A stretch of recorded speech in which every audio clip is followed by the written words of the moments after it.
4 prinsipnya yang diamanatkan dari resolusi PBB adalah pertama, hak atas keselamatan dalam mengonsumsi barang dan jasa.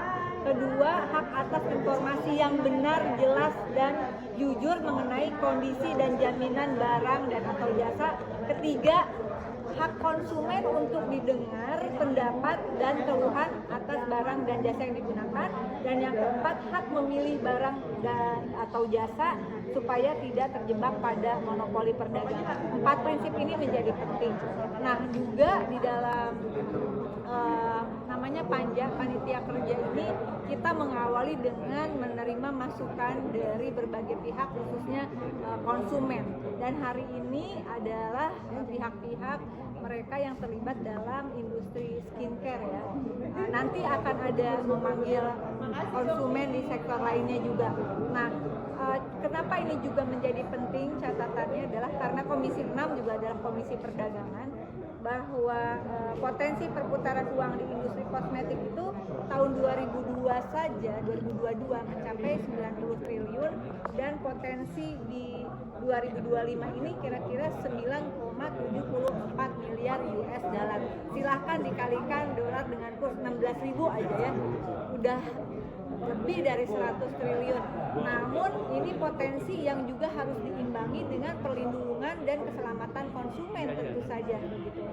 Sehingga saat ini semua tahu terjadi pro dan kontra ya di dalam bisnis skincare, dan ini menjadi masukan penting bagaimana kemudian ada di dalam Undang-Undang Perlindungan Konsumen itu bagaimana Badan Perlindungan Konsumen Nasional nanti bisa berkolaborasi, terintegrasi dengan BPOM, kemudian dengan BKPM juga, dengan online, khususnya tentang online single submission. Apakah mereka telah terdaftar di OSS? Apakah OSS ini juga sebelum dikeluarkan izinnya tidak serta-merta, tapi benar-benar diperiksa dulu nih perusahaan-perusahaan udah prudence nggak, udah benar atau belum kayak gitu.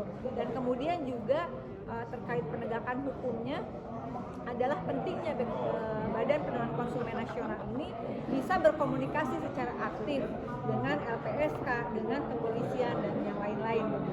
Nah, sehingga kalau untuk yang kasus sekarang skincare, maka tadi sudah menjadi kesimpulan rapat adalah bahwa Komisi 6 DPR RI mendukung atau mendesak Badan Perlindungan Konsumen Nasional untuk segera berkomunikasi dengan lembaga perlindungan saksi dan korban agar mereka yang tadi prinsip mendengar keluhan dan sebagainya para konsumen ini menyuarakan hal-hal positif di dalam persoalan industri skincare, jangan sampai kemudian malah mengalami intimidasi, somasi dan seterusnya. Sehingga perlu ada langkah cepat dari BPKN untuk segera ke sekali lagi lembaga perlindungan saksi dan korban. Nah, kemudian yang terakhir adalah mendukung BPKN untuk segera berkoordinasi secara intensif dengan Kepolisian Republik Indonesia terkait penanganan kasus-kasus pelaporan, dan tidak menutup kemungkinan juga untuk berkomunikasi dengan Propam, Divisi Propam Republik Indonesia, agar mengawasi penyelesaian kasus-kasus skincare ini jangan sampai menjadi ajang jual beli perkara.